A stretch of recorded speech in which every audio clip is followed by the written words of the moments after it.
Assalamualaikum warahmatullahi wabarakatuh. Pada pertemuan materi dan praktek yang terakhir di pelatihan blogger ini, kami akan membahas bagaimana cara membuat konten di blog.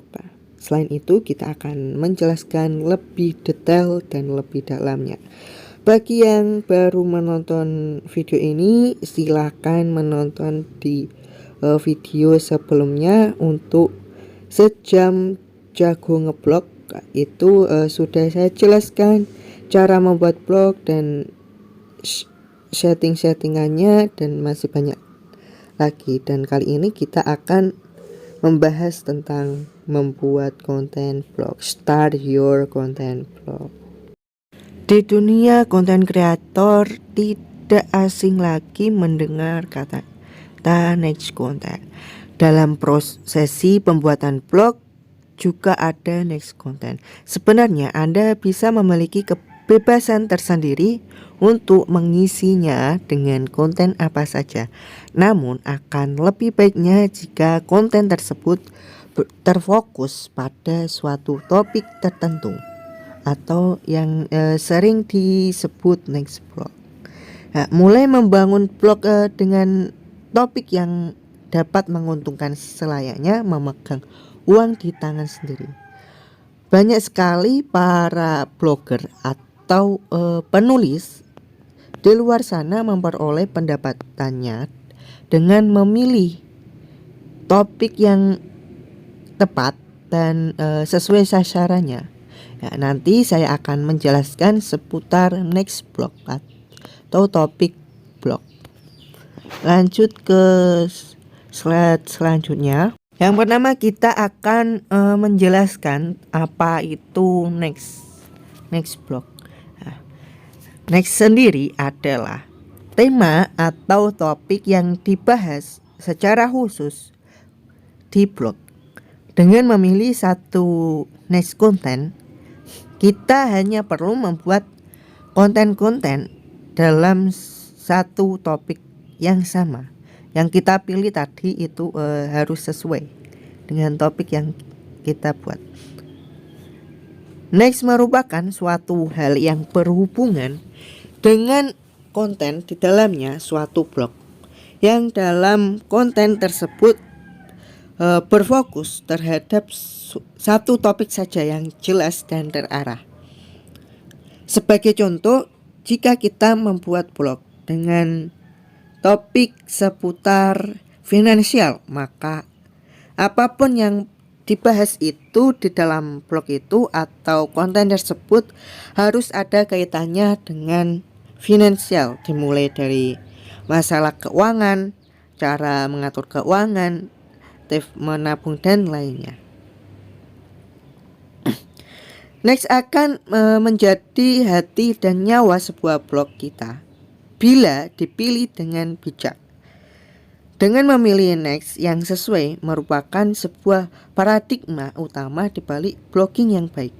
Untuk blogger yang baru atau pemula akan memiliki potensi yang melakukan kesalahan ketika memilih next atau topik blog tersebut. Di sisi lain, jika kita tidak fokus pada satu next blog, akan membuat kamu kesulitan membuat sebuah konten dan mungkin bisa membuat kita semangat untuk membuatnya. Akibatnya tentu akan terdampak buruk terhadap blog atau website kamu. Selanjutnya kita akan membahas jenis next content.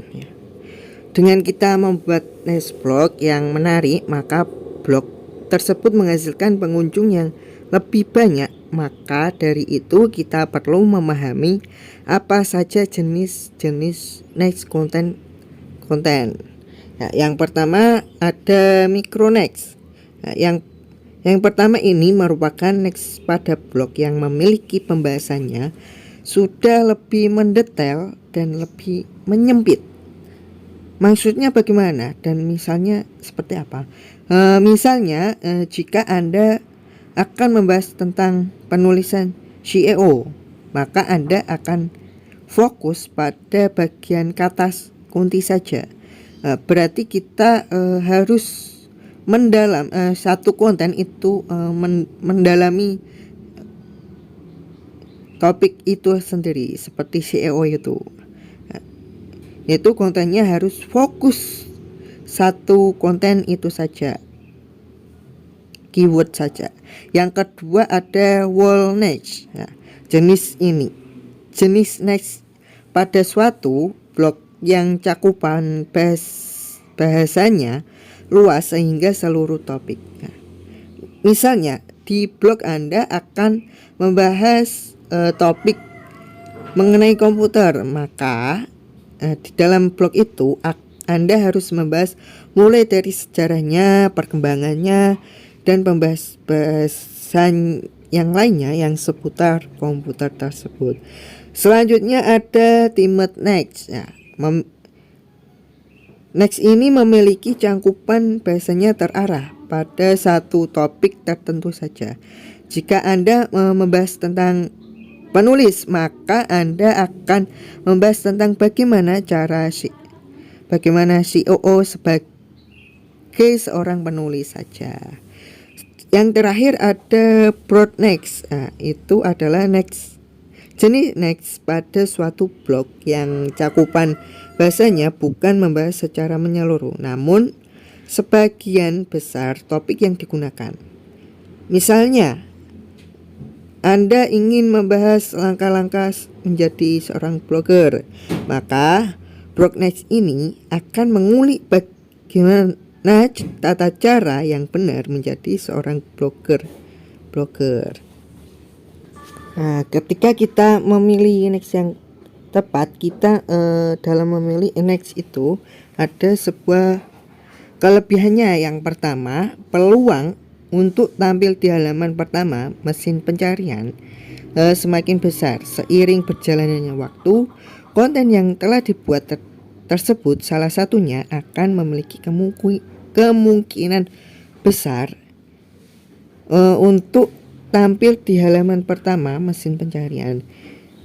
Yang kedua, blog next disukai pengiklan. Maksudnya apa itu?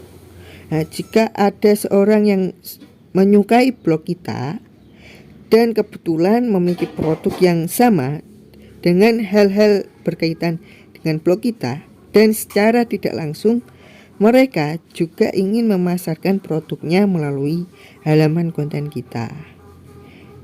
Yang ketiga, kemungkinan pembesar pembaca akan setia dengan konten kita. Hal itu terjadi karena pengunjung merasa nyaman dan selalu menemukan apa yang para pembaca butuhkan untuk mereka.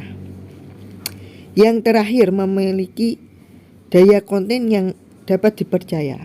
Dalam blog yang hanya membahas satu topik saja, bisa kemungkinan akan lebih mudah diterima oleh para pengunjung situsnya. Selain informasi yang mereka cari tepat dan akurat, situs yang membahas satu topik saja juga akan dianggap kredibel dan dapat dipertanggungjawabkan dalam kontennya tersebut. Selain ada kelebihan, next juga memiliki sebuah kelemahan. Yang pertama, persaingan SEO lebih ketat. Karena dengan memiliki satu next pada konten kita, pasti akan ada pesaing lain, sehingga secara tidak langsung Anda akan bersaing dengan situs-situs yang seperti itu, yang sudah terkenal itu. Yang kedua, penulis akan lebih mudah kehabisan ide. Apalagi jika kita mengolah blog sendirian, akan lebih sulit mencari atau menggali ide untuk blog kita. Mengingat kita hanya membahas satu topik yang mendalam.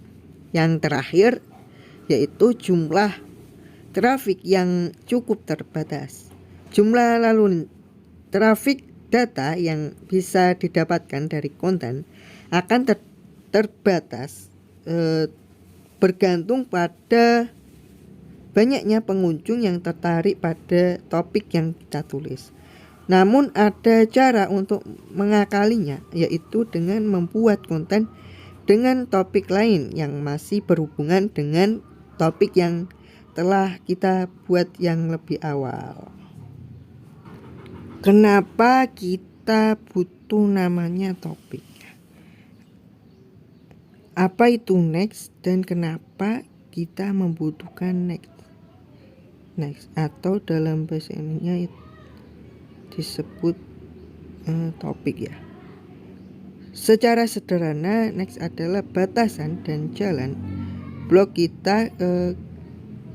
Kita telah sama-sama melihat sebuah daftar. Dengan tidak menentukan next, berarti blog tidak memiliki tujuan yang pasti. Anda jadi tahu mau menulis apa saja di dalam blog Anda apabila sudah mempunyai sebuah topik.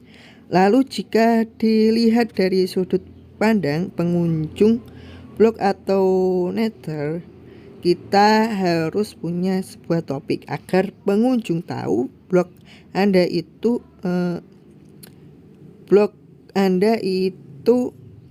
topiknya apa,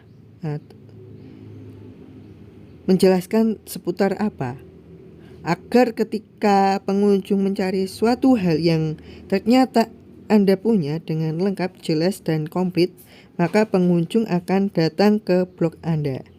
Jadi, sudah paham mengapa Anda perlu next? Yang pertama, sebagai jalan hidup blog. Yang kedua, menjadi aktivitas blogging menjadi lebih terarah. Yang ketiga, lebih tahu konten apa yang perlu kita buat. Yang terakhir, mempermudah mengenalkan blog Anda kepada audiens atau Anda, karena Anda punya spesifikasi yang lengkap. Dalam mencari next yang hendak Anda tentukan, ada beberapa opsi yang bisa Anda pakai. Yang pertama, tanya pada diri sendiri ya. Merenunglah di tempat yang Anda suka. Tanyakan apa yang Anda minati, apa yang Anda sukai, obrolan apa yang membuat saya antusias, kemampuan apakah yang saya miliki. Terus tanya kepada diri kita dengan pertanyaan yang sejenis itu. Setelah itu kita catat jawabannya yang muncul di benak kita pada kertas atau buku. Jangan batasi beberapa banyak pertanyaan yang Anda ajukan atau beberapa lamakah Anda mendiamkan diri. Semua yang Anda tulis berpeluang sama besar untuk Anda pakai sebagai topik blog. Nah, yang kedua, kita bisa lihat orang di sekitarnya. Ya, jika Anda belum bisa menemukan ide, coba perhatikan orang-orang sekitar kita. Nah, Anda bisa memperhatikan teman-teman Anda, sahabat-sahabat Anda, tetangga Anda. Perhatikan masalah apa yang dihadapi olehnya, atau hal apa yang dapat membuat Anda tertarik dan Anda rasakan bisa membantunya. Catat semua hal tersebut pada buku atau kertas ya. Dan jangan batasi berapa jumlahnya. Yang ketiga, cari next di mesin pencarian. Jika tidak ada orang yang bisa Anda perhatikan, Anda bisa memanfaatkan internet dan mesin pencarian. Kita bisa memakai mesin pencarian seperti Bing, Yahoo, atau Google untuk mencari suatu dengan menggunakan keyword yang terlintas di pikiran kita. Apapun itu, pasti itu adalah hal yang dapat membuat Anda tertarik dan antusias. Tulis apa saja yang telah Anda temukan di mesin pencarian itu. Jika tidak menemukan, cari di media sosial. Nah, media sosial itu ada apa sih? Facebook, Google, Instagram, Twitter, dan masih banyak lagi. Anda bisa memanfaatkan media sosial itu untuk mencari sebuah topik Anda. Entah melihat beranda, memanfaatkan mesin pencarian di media sosial atau bagaimana, itu terserah Anda. Mereka banyak mengajukan pertanyaan antara satu dengan yang lainnya. Terkadang tidak bisa dijawab, maka tak ayal banyak iklan yang di sana yang memanfaatkan ketidaktahuan mereka untuk meningkatkan rasio penjualan atau pemakaian jasa sebagai contoh berikut. Memanfaatkan ketidaktahuan mereka untuk keuntungan Anda. Ambil itu dan jadikan topiknya. Sudah menemukan ide-ide itu, sekarang mari kita lanjut. Bagaimana cara memilih next yang benar? Setelah kita menemukan sebuah topik blog, yang terakhir itu mengamati persaingan dan kemampuan para pesaing. Kita bisa mencari di Google seberapa berat persaingan topik yang kita tentukan tadi dengan menggunakan kata kunci blog tentang topik yang kita temukan tadi. Setelah melihat itu kira-kira kuat tidak bersaing dengan mereka, coba kunjungi salah satu konten mereka untuk melihat seberapa besar kemampuan mereka. Sekarang coba tuliskan 10 judul artikel di next yang telah Anda pilih. Jika bisa, sekarang tinggal Anda mau lanjut dengan next itu atau tidak. Setelah kita sudah mempelajari bagaimana cara memilih next yang benar, sudah menemukan next, selanjutnya kita akan ke bagaimana mencari ide konten yang banyak penontonnya. Saya sudah ada beberapa tips yang sudah saya tulis di PPT tersebut. Yang pertama itu memulai dengan sebuah pertanyaan. Langkah awal sebelum Anda memulai mencari ide untuk sebuah konten yang menarik adalah membuat kerangka. Berpikir pemecahan suatu masalah. Karena mencari ide sama halnya dengan mencoba untuk memecahkan sebuah masalah dan menjawab pertanyaan yang ada di otak target market Anda di industri tersebut. Dengan kata lain, Anda sedang mencari pertanyaan yang kemungkinan akan user cari di internet.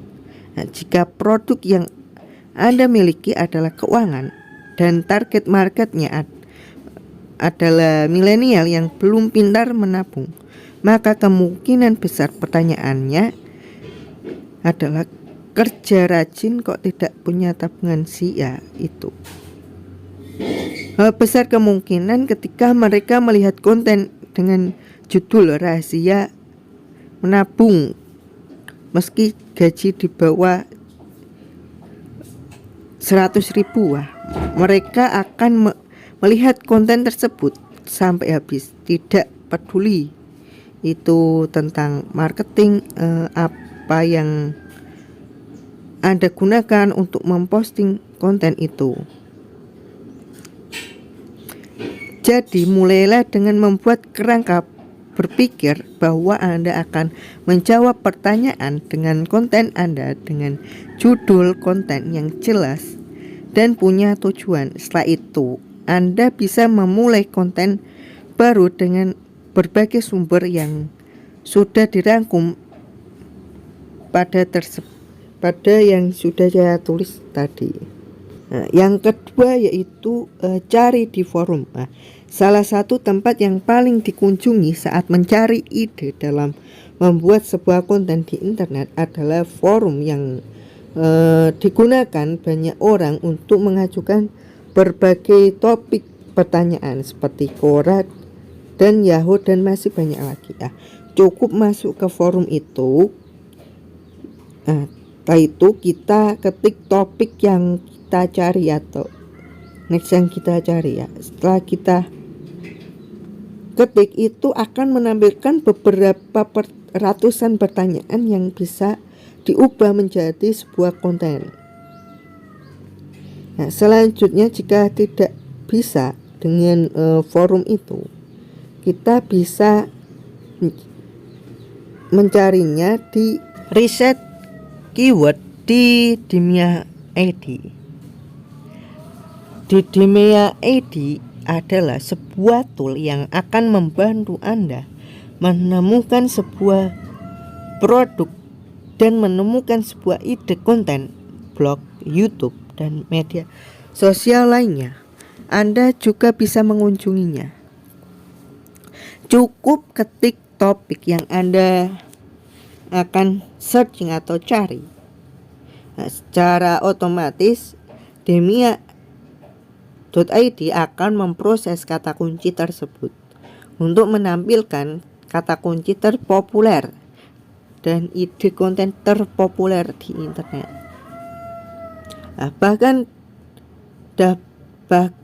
Dimia.id akan melengkapi dengan berbagai sumber website yang sudah pernah memposting topik tersebut, mulai dari yang jumlahnya pengunjungnya terbanyak dan maupun yang tersedikit.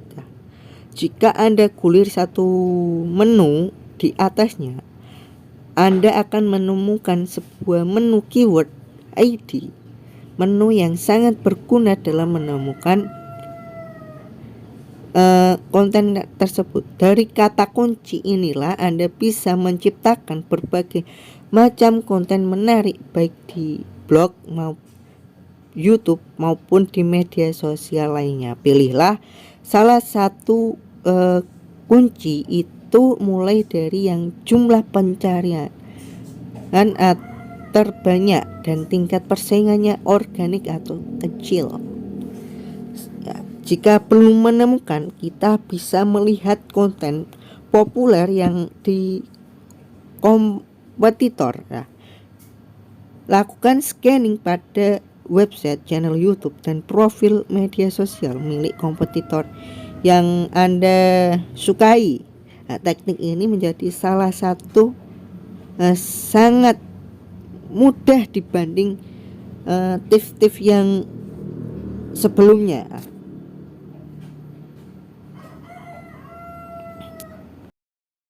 Ada beberapa penyebab untuk susah mencari sebuah ide konten.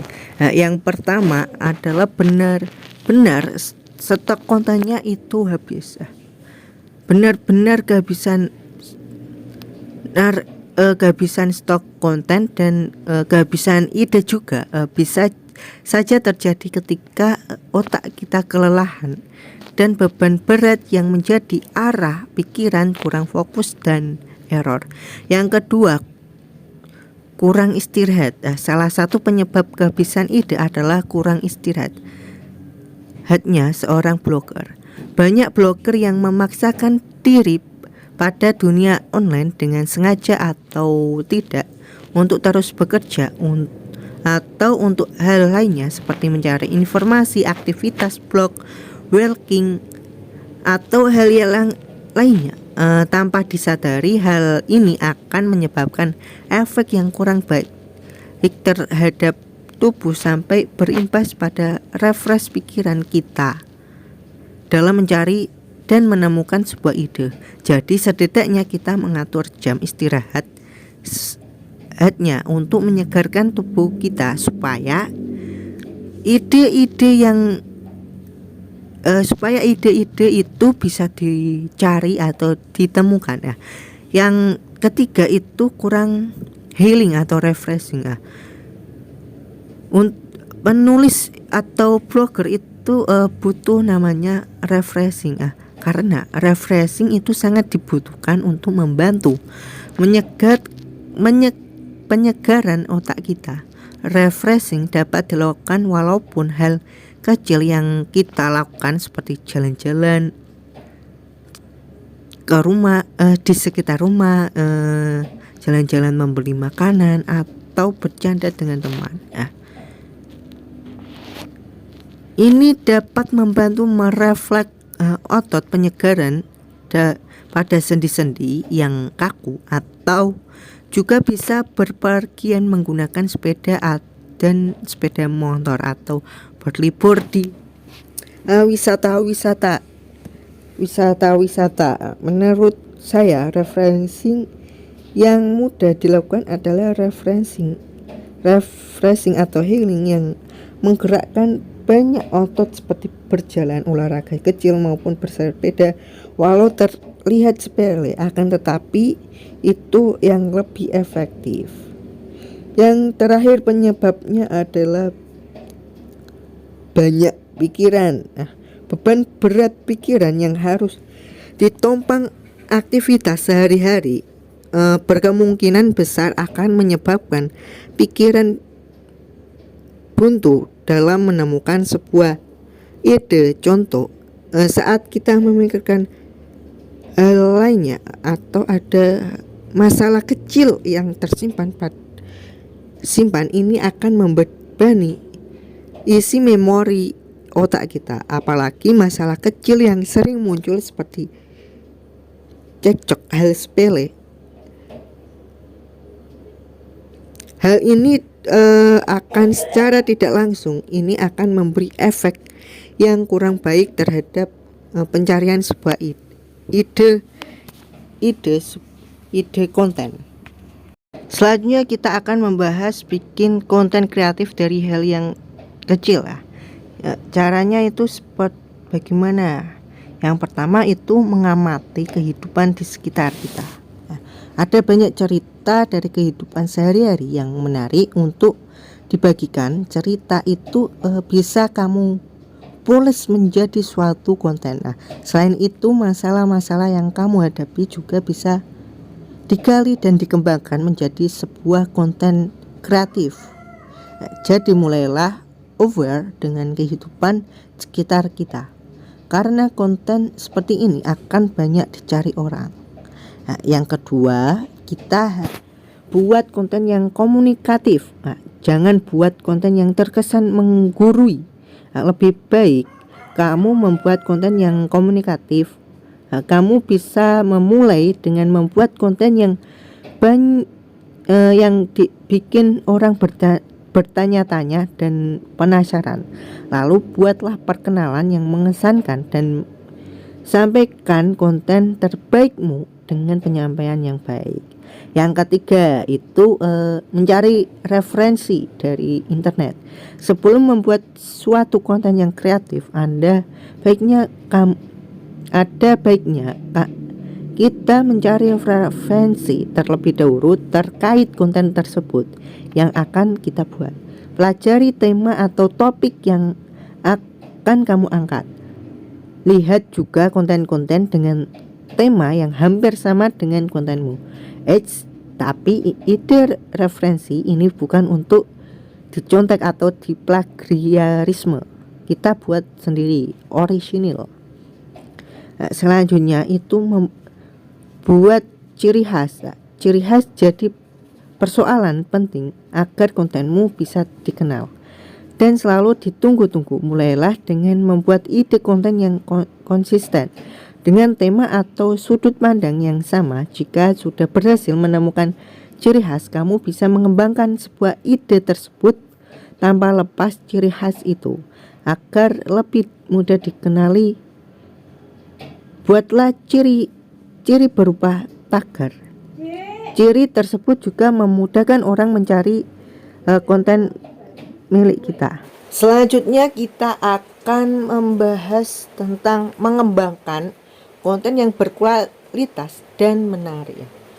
Karena itu menjadi sebuah pilihan Nah, kita bisa memilih mengalokasikan waktu yang dibutuhkan untuk bekerja menciptakan konten yang berkualitas dan membangun brand dengan baik. Atau kita bisa pilih mengambil jalan yang mudah dan menulis konten seadanya.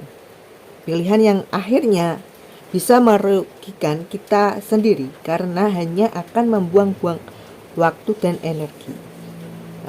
Pilihan bagi marketer konten sudah jelas. Untuk meningkatkan peringkat SEO, mendapatkan traffic dan lead yang meningkat, kita perlu menciptakan sebuah konten yang menarik dan berkualitas untuk blog atau website kita. Jika kita menulis konten yang orisinil, mesin pencarian akan membantu situs Anda mendapatkan lebih banyak expose ketimbang kita membuat konten itu mengambil konten orang lain atau plagiarisme. Google tidak suka dan akan memberi penalti pada blog atau situs yang kontennya plagiarisme. Nah, di sisi lain, Google akan mereward pada situs atau blog atau yang lainnya dengan konten yang kualitas tinggi yang mengandung konten orisinil. Nah, jadi konten menarik tak hanya membuat blog jadi lebih baik, akan tetapi juga meningkatkan peringkat blog tersebut, yang bisa memiliki dampak yang sangat positif pada blog kita atau bisnis kita. Dan bagaimana cara tips mengembangkan konten yang berkualitas dan menarik ya? Ada beberapa tips, ada 1, 2, 3, 4, 5, 6, 7. Ada 7 tips untuk mengembangkan konten yang berkualitas. Yang pertama, konten orisinil. Seperti sudah saya jelaskan tadi, konten orisinil sejalan dengan Google dan pengunjung situs Anda. Plagiat konten orang lain akan menyediakan hukuman atau penalti dari Google yang bisa membuat situs atau website Anda kembali ke titik awal. Orisinil juga berarti orisinalitas. Ide Anda harus orisinil atau harus original dari pemikiran kita sendiri. Jadi bahasanya itu bahasa kita sendiri, bukan kata-kata orang lain atau plagiarisme. Menggunakan konsep atau postingan yang sama lagi dan lagi berarti tidak orisinal, yang dinamakan plagiarisme. Bila konten Anda diterbitkan, tak akan ada yang memberi tautan padanya. Dan ini berarti hanyalah tujuan menulis konten dari awal. Yang kedua itu fokus menciptakan headline yang kuat. Nah, headline yang baik membangkitkan minat dan mengundang pembaca. Ditimbangkan statistik sebagai berikut. 80% orang itu membaca headline atau judul. Dan 20%-nya lagi orang itu akan membaca keseluruhan isi konten Anda. Ini yang membuat headline atau judul Anda sama pentingnya dengan artikel itu sendiri. Yang ketiga itu bisa memberikan jawaban. Apa tujuan akhir dari mesin pencarian? Yaitu jawaban Anda benar bila mengatakan untuk menyediakan sejumlah jawaban. Google mahir dalam hal ini. Ketiklah sebuah pertanyaan di Google dan Anda akan disajikan beberapa situs-situsnya, gambar-gambar dan videonya. Nah, ketika orang menggunakan mesin pencarian, yang mereka inginkan adalah jawaban, dan menjadi tugas Google untuk memberikan jawaban. Sama halnya ketika orang membaca sebuah postingan blog, melihat infografik dan penontonnya sebuah video, mereka menginginkan jawaban yang mendapatkan pengetahuan. Satu tips penting untuk kita, yaitu orang tidak hanya menginginkan jawaban, tetapi mereka menginginkan jawaban yang dengan cepat. Jadi buat konten yang mudah dibaca, mudah dipahami, dan mudah dicerna bagi audiens. Nah, bisa ditangkap bagian yang penting dengan cepat. Nah, coba kita baca judul atau subjudul dari buku atau artikel non-fiksi. Pembaca akan dibuat bertanya-tanya atau penasaran. Menjadi tugas penulis untuk memberikan jawaban yang menyajikan informasi yang mendukung. Nah, yang selanjutnya adalah akurat. Nah, akurat ini dalam hal melaporkan dan mengambil informasi yang jelas, tidak hoax informasinya. Anda bisa menulis sebuah artikel untuk blog perusahaan, ratusan orang membacanya, akan tetapi ternyata di dalam artikel itu tidak akurat atau tidak real keberadaannya. Bisa Anda bayangkan dampak negatifnya pada perusahaan dan reputasi pribadi Anda. Ingat, blog Anda adalah refleksi dari perusahaan Anda. Bila ada masalah dengan blog, akan berdampak pada bagaimana orang melihat produk Anda. Setiap statistik yang Anda tampilkan harus diverifikasi. Banyak postingan blog akan memberi tautan atau statistik dan sumbernya. Akurasi membangun kepercayaan pembaca. Ada beberapa tips berkaitan dengan hal ini. Nah, yang pertama, pertimbangkan siapa yang Anda tautkan. Apakah sumber yang dipercaya dan memiliki otoritas? Memberikan tautan ke website berkualitas akan membangun lebih banyak kepercayaan dari pembacanya. Yang kedua, memberikan tautan ke lebih banyak konten.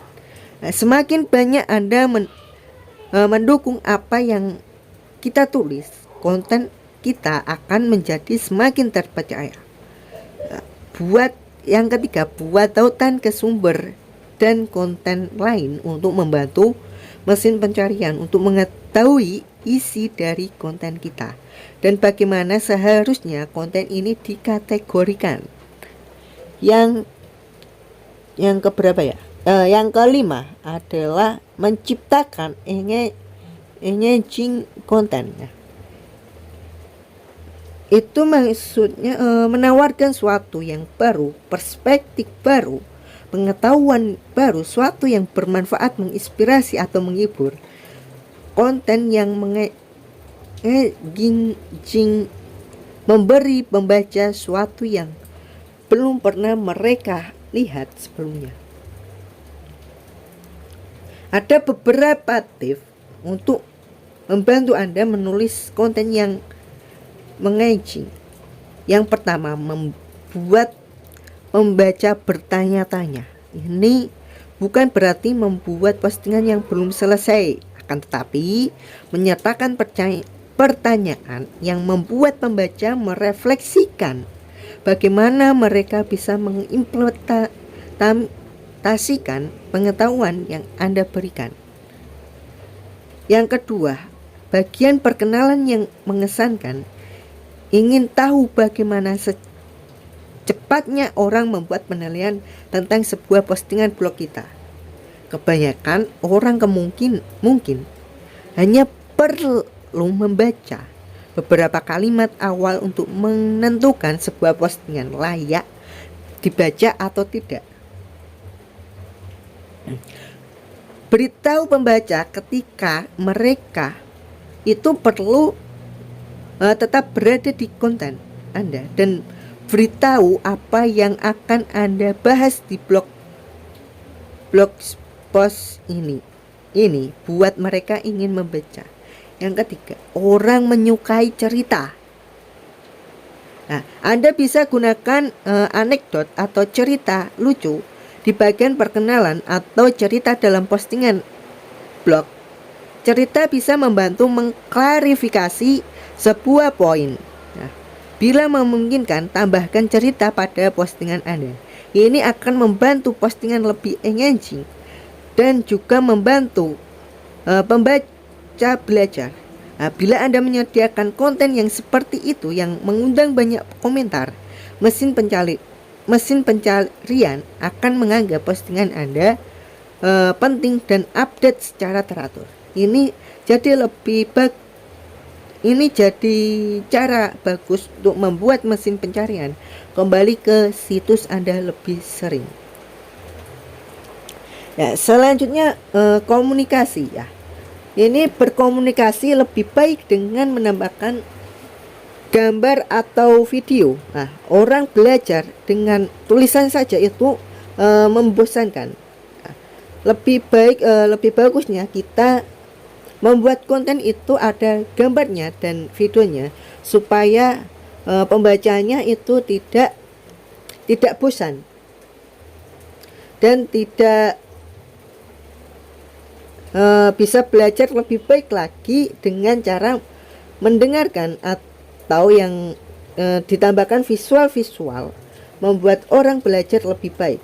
Baik gambar, video atau diagram dapat membantu mengilustrasikan poin-poin yang dijelaskan pada konten kita. Nah, tujuannya apa? Supaya audiens tidak bosan. Nah, tujuan utamanya di situ supaya audiens tidak bosan.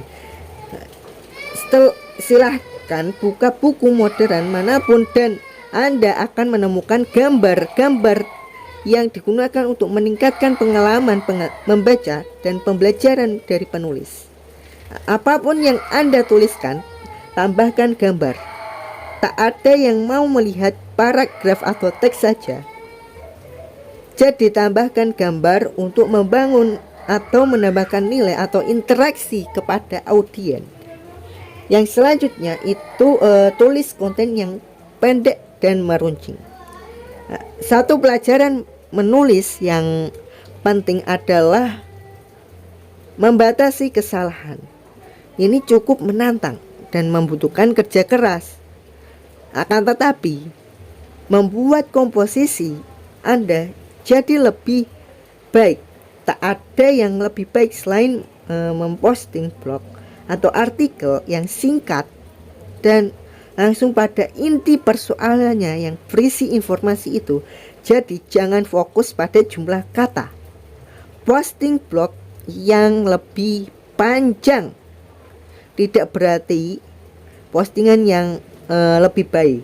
Nah, dan seringkali membuat postingan blog yang pendek lebih sulit dan lebih butuh waktu dibanding menulis sebanyak yang Anda bisa. Selanjutnya kita bahas ciri konten yang berkualitas itu bagaimana. Yang pertama itu mudah ditemukan. Yang kedua bisa dibagikan. Yang ketiga mudah dibaca. Yang terakhir itu selalu dianggap. Nah, saya akan membahas satu persatu. Mudah ditemukan itu maksudnya apa? Konten yang Anda tulis akan sia-sia bila tidak ada yang membacanya. Konten Anda harus mudah ditemukan setidaknya dalam dua cara. Yang pertama, dari dalam situs Anda. Bila seseorang sudah berada di dalam situs Anda, mereka harus bisa menemukan konten terbaru dan terbaik kita.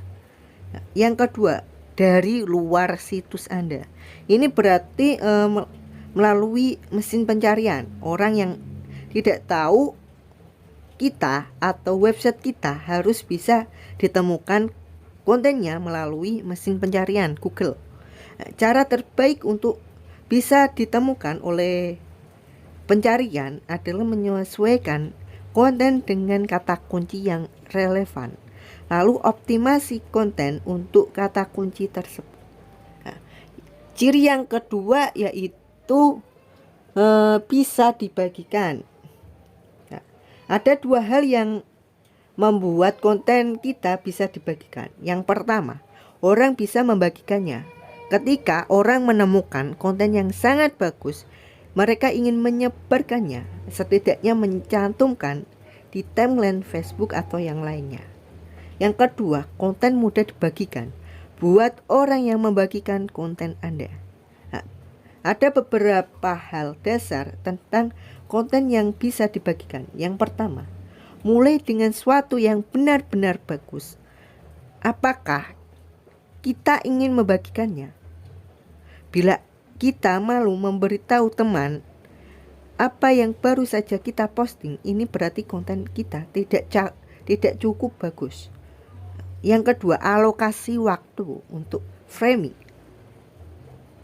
Ini berarti headline, gambar, dan bagian yang muncul semakin banyak muncul di Facebook atau yang lainnya, semakin banyak orang yang melihat headline kita dan merasa tertarik, semakin mungkin mereka akan mengeklik dan membacanya. Ini memaksimalkan potensi mereka membagikan di jaringan mereka. Yang terakhir, gunakan sharing tool yang mudah. Gunakan yang Anda perlukan untuk mendorong audiens membagikan sebuah konten Anda. Yang terakhir adalah yang ketiga adalah mudah dibaca. Nah, keterbacaan sangat penting untuk teks desain yang bagus dan tulisan yang baik terkait di dalamnya. Dari perspektif desain, konten yang terbaca berarti tidak berat bagi mata. Nah, jadi perhatikan faktor berikut. Yang pertama itu ukuran tulisan. Kita tulisannya itu tidak terlalu kecil dan tidak terlalu besar, sedang atau normal saja. Yang kedua itu warna teks. Berikan warna teks itu hitam yang gelap-gelap jika backgroundnya itu putih ya, untuk gambar ya. Kalau di blog itu layarnya itu semisal putih, background belakangnya putih, itu warna teksnya itu harus hitam atau yang gelap-gelap. Kalau backgroundnya terang, kalau backgroundnya gelap, maka tulisan teksnya itu harus terang. Warna teks tulisan itu harus terang. Yang ketiga itu luas kolom. Terlalu luas akan membuat pembaca tersesat ketika bergerak kembali ke margin kiri. Yang terakhir itu leading atau jarak antar garis. Jarak antar garis itu ada spasinya, space-nya, supaya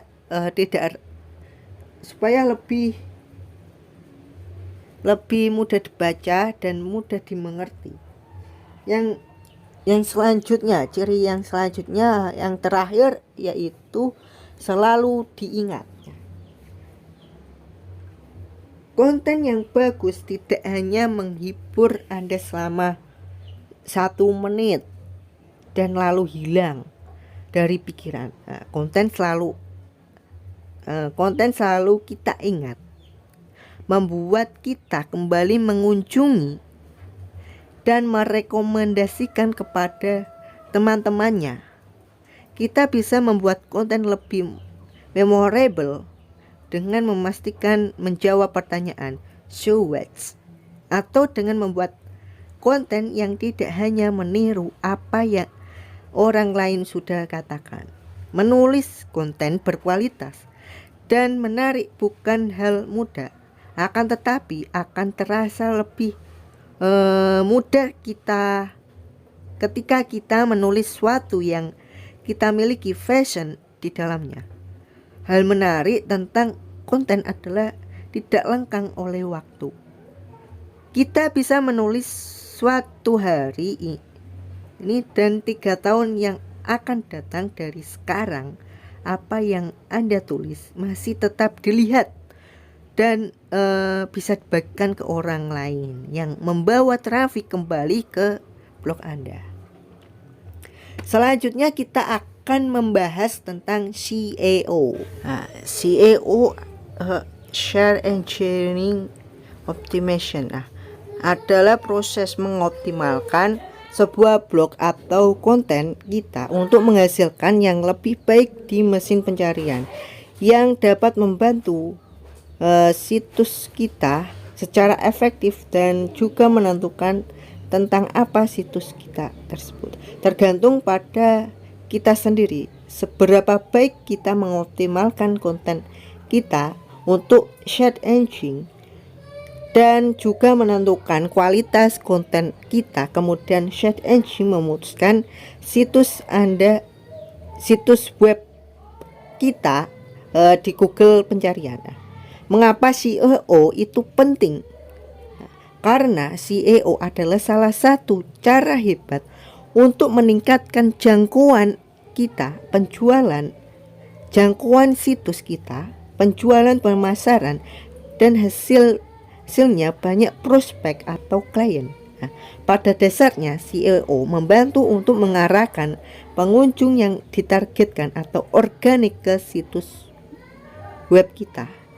Itulah alasan utama untuk meningkatkan penjualan organik atau klien. Ada beberapa manfaat dari SEO. Yang pertama, meningkatkan traffic target organik. Yang kedua, SEO membantu meningkatkan peringkat halaman blog kita. Yang ketiga, SEO mendapat lebih banyak klik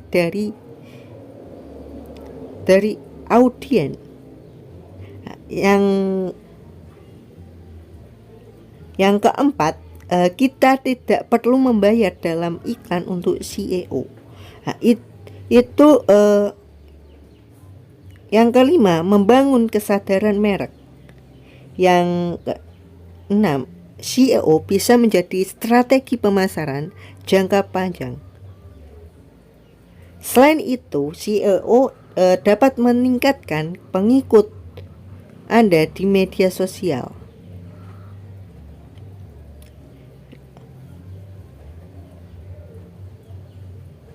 Untuk detailnya tentang SEO blog, nanti saya buatkan sebuah video untuk mengenai SEO blog itu. Dan saya juga masih belajar tentang SEO blog itu, karena pengoptimasiannya itu berbeda dengan media-media sosial lainnya.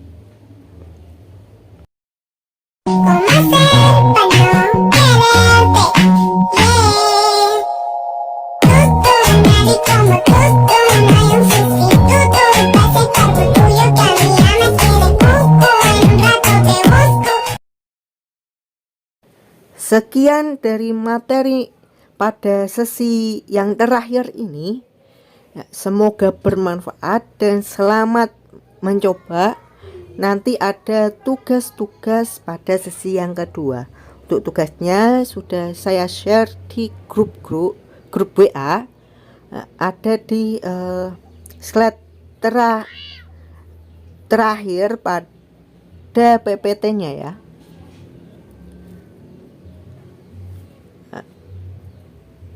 Terima kasih sudah bergabung di pelatihan blogger ini. Alhamdulillah di batch yang kedua ini banyak yang aktif daripada batch yang pertama. Nanti saya buat komunitas, nanti bisa join. Bagi yang belum join, terima kasih dan saya meminta maaf apabila ada tutur kata atau kata-kata yang salah pada saat penjelasan penyampaiannya. Saya meminta maaf sebesar-besarnya dan berterima kasih yang sudah gabung. Dan insya Allah nanti ada pelatihan blogger yang bagian yang ketiga untuk lebih detailnya lagi ya, karena waktu sudah sudah larut malam. Mari kita tutup pertemuan terakhir pada kali ini. Nah, untuk pertemuan selanjutnya evaluasi dan penutupan pelatihan blogger dan juga pengumpulan tugas-tugasnya itu menjadi syarat untuk mendapatkan sebuah e-sertifikat pada